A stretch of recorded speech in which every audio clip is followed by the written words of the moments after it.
Excellent.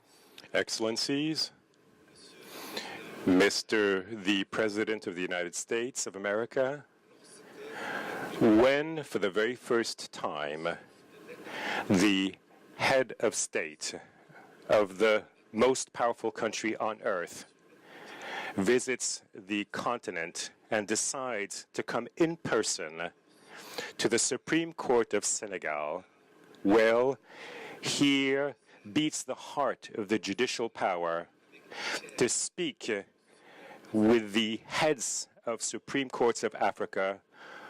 One cannot fail to see therein an act of important symbolic value. Mr. President, in this room, you will find gathered the Chief Justices, the Presidents of the Supreme Courts of Benin, of Botswana, of Côte d'Ivoire, of Gabon, of Ghana, of Kenya, of Malawi, of Niger, of Uganda, of Senegal, and of Zambia. For all of us here, this represents a historical moment, showing the major efforts carried out by our respective judicial systems, and this is an encouragement to go even further. In fact, via the Supreme Court of Senegal and beyond our differences tied to geography, tied to language, and tied to political traditions based in history, you have decided to speak to the entire justice system of Africa. Therefore, I am convinced that I speak on behalf of all of my peers by telling you how proud we are of being privileged by your visit here today and by showing such an interest in the African judicial institutions. And you understand the role that they must play in the construction of democracy and the rule of law. Mr. President, we thank you for the attention and for the consideration you are bestowing upon us.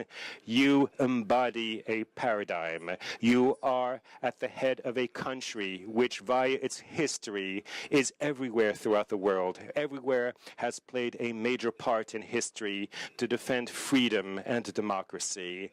And one of the pillars of the United States is indeed the judicial power. The permanency of your judges is one of the paradigms of the American justice systems, and it is fundamental to fairness and justice. Under this expression, equal justice under the law, enshrined in America. You are encouraging us today to think with you about the importance of the independence of the judicial power in order to build a true democracy. Yes, indeed, sir. This concern is completely in sync, in adequation with the declaration that you made in Accra in July 2009, where you tied development with governance. You concluded with this now famous historical sentence: Africa does not need strong men, Africa needs strong institutions.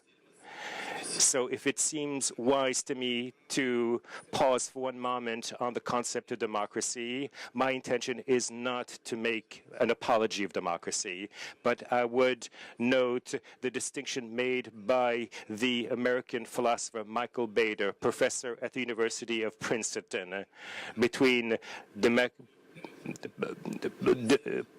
political democracy and democratic culture. I quote him: "In the world today, democracy is the only legitimate political regime, but democratic culture, for its part, is absent in some regions of the world and oftentimes has difficult times maintaining itself, even in countries where democratic principles are even deeply anchored." End of quote. Mr. Walter emphasizes the independence of the justice systems, and he believes that this is necessary for democracy, that the state, rather than controlling all of the distributive spheres, should guarantee the standard freedoms that the judge must protect by reading the law in full sovereignty and in full independence. There cannot be a democracy without a strong judicial power. A strong judicial power because it is independent.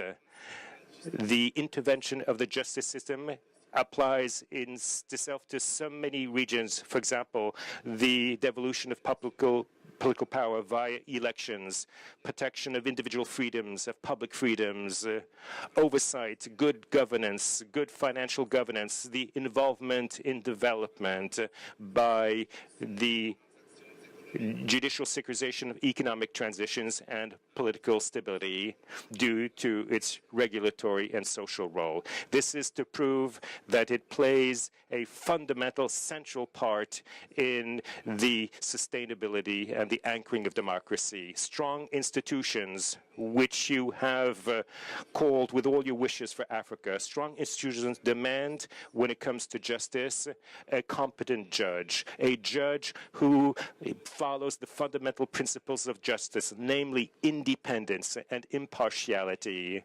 They have to have that in their blood. Judges who are not only independent, but also judges who are perceived as being independent via their decisions.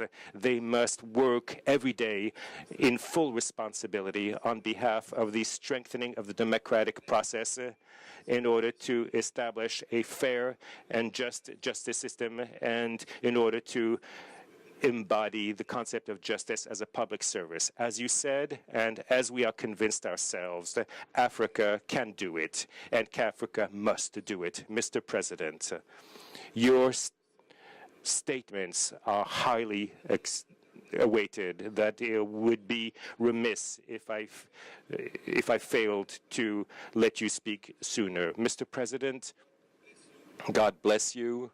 God bless the United States of America. God bless Africa.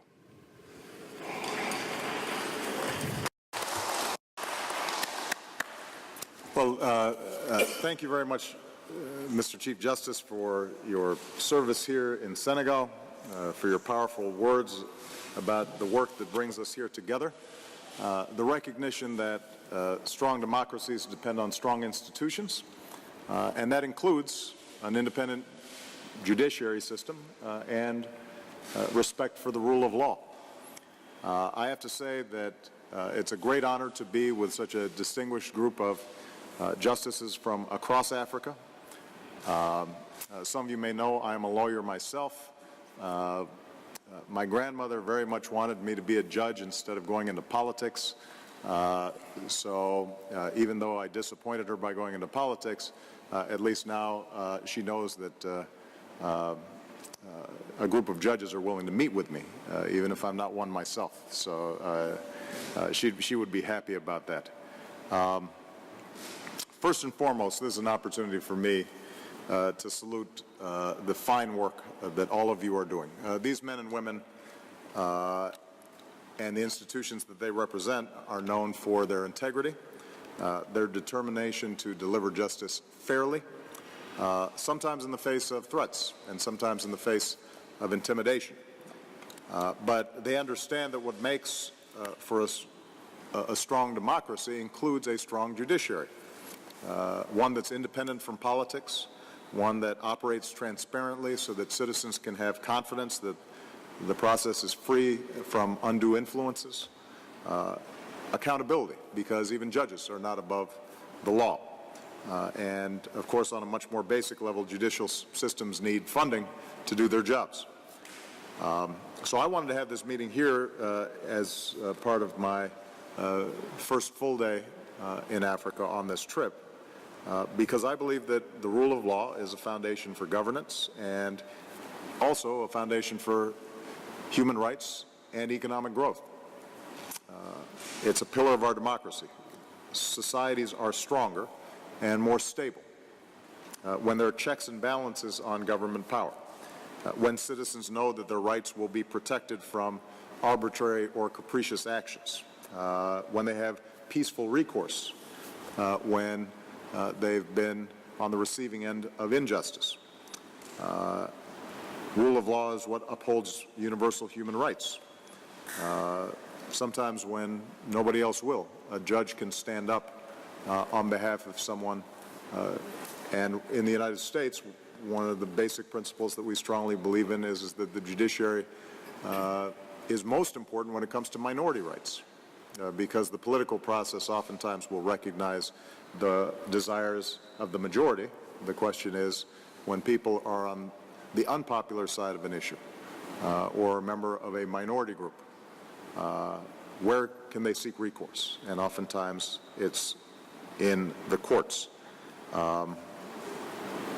So at their best, our courts are venues where justice and equality can be realized for women and children and the poor, for marginalized groups, for victims of discrimination, victims of violence. But as I mentioned earlier, I think it's also a critical ingredient for economic development and prosperity in Africa. I mentioned to President Sall of Senegal, who I was visiting with before I came here, that trade and investment around the world increasingly flows to places where there are rules and regulations that are fair and predictable, where assets and intellectual property are protected. And the courts play a vital role in that process. So I wanted to have this meeting to hear from you about how we can be helpful in encouraging and building even stronger judiciaries and systems of law around the continent. The United States is proud to work with partners across Africa to strengthen independent judiciaries and help prepare future jurists. So I want to hear your thoughts, your challenges, and I want to hear from you how you think the United States can be most helpful in continuing the work that you are already doing. So again, thank you for your hospitality, Mr. Chief Justice. Thanks to all of you who've, in some cases, traveled from a very long way to be here. And with that, let me give the press a moment to depart so we can have a good conversation.